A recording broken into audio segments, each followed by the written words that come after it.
I am a survivor of family-controlled sex trafficking. I was being sexually abused at the age of 2, 3 years old. My trafficking was mainly by my biological father. He was being paid by people who wanted to rape me as a child. My mother made attempts to traffic me that didn't really work. My grandfather trafficked me as well. So it wasn't just my father, but I would say that the bulk of the trafficking stopped when my father divorced my mother. I like to tell people that I escaped because I went to college, okay? And that was my escape. There was no earlier escape from a family. Usually there isn't unless you run away, which puts you even into worse situations. Most runaways are very susceptible to trafficking.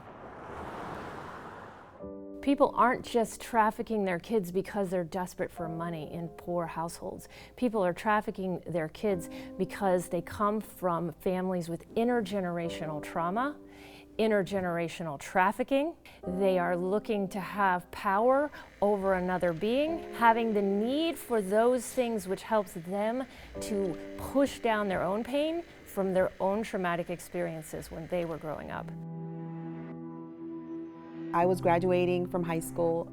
He was just a blind date. I actually was a teenage mom, so I didn't have a lot of the confidence and I had low self-esteem. I was suicidal. Prior to this, I just had lots of low moments. I just told him everything. I told him about my sexual abuse. I told him about how my parents responded to it. And he looked at me, he said, "I'm so sorry that happened to you." And I realized at that moment, no one ever said that. I didn't know what it was to be loved. And this is what love, I thought, was. Someone who listened and understood and didn't judge me and really saw who I was, and that's what I felt was happening.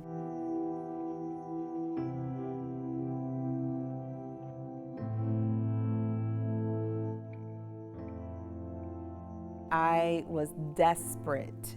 I want what we had in the beginning, and I'll do whatever it takes just to keep this because it was wonderful.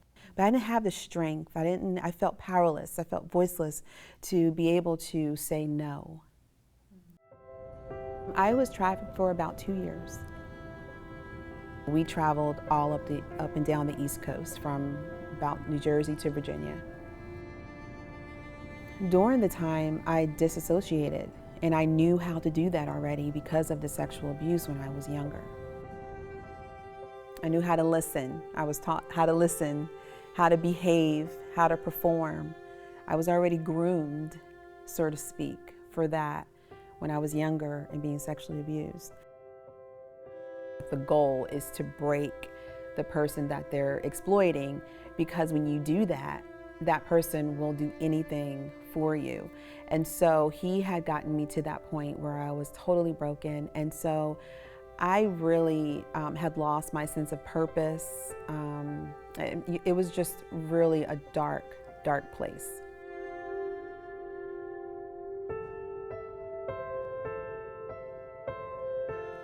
As we're struggling, I have this moment. It was like all of my parts, like who I am, came to the forefront.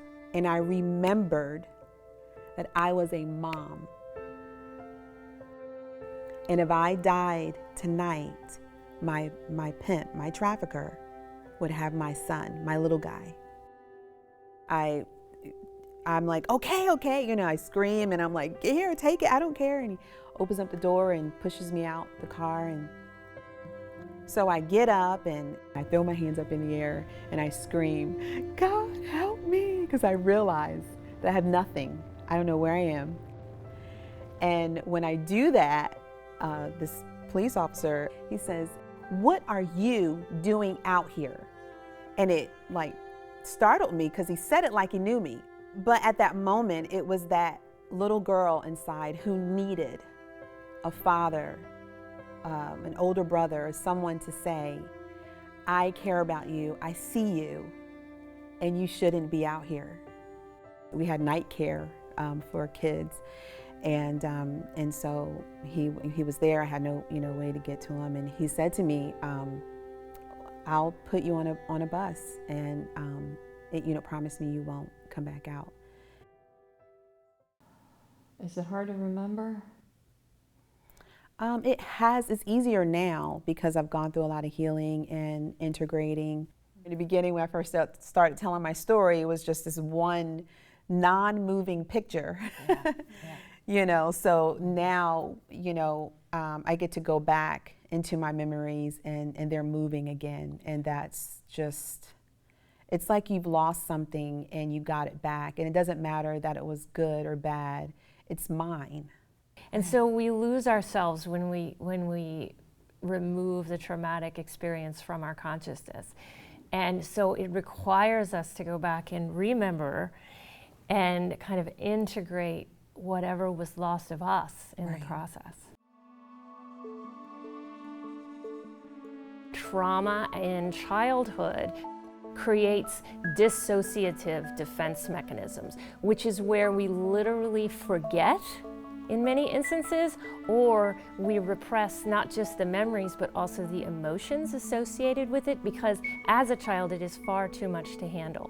My goal in my work is to wake people up and say, now is the time to open up that can of worms and get healthy. It's really important to start peeling that stuff so you yourself don't become an abuser. When my children were born, which they triggered all of my trauma almost instantaneously. The second they were born, I went into this mode of full-blown panic attacks, pretty much nonstop. And that is when I got into therapy, because I knew deep down inside, not only that something was wrong, but that my children were in danger. The first memory I got back of my family's involvement in my trauma was the same day, literally, that I cut them all off. So, but I didn't remember it, so I couldn't do it before then. Of course, my children are now safe. We live a very different life today, but that would not have happened if I hadn't started my trauma recovery journey. I really wanted to be loved. There's no truer answer. I wanted to love and to be loved. I was desperate for that. When you look at what drives these relationships and what keeps us going back, because of course I got into abusive marriages, in my, early adulthood. I didn't have self-worth. I thought I just had to do whatever the other person wanted, and that maybe somehow I would receive some kind of conditional love.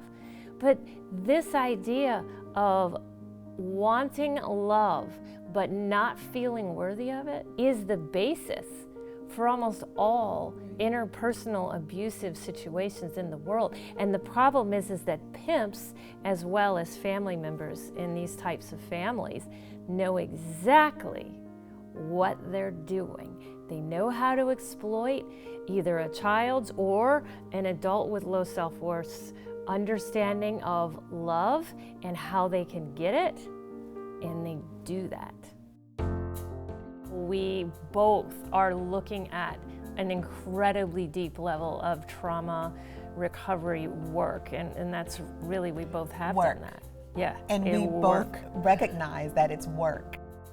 But not many people are willing to really go at it because of what's on the other side. And meeting someone who was willing to do that was refreshing to me. I was like, oh my God. So encouraging. Okay, you're not the only one.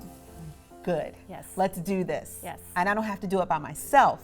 Mm-hmm. Oh, good. Let's do this. Yes. It's just really empowering when you're in a relationship like that. Yes, because abusers isolate. That's what they do. So it's our job then to change that. Shame reduction happens when we can bring survivors together who can relate on a deep, deep level to having the same experiences in the world. Yeah. And that's what certainly happened with Tanya and I, and that creates a connection that is incredibly deep. Yeah.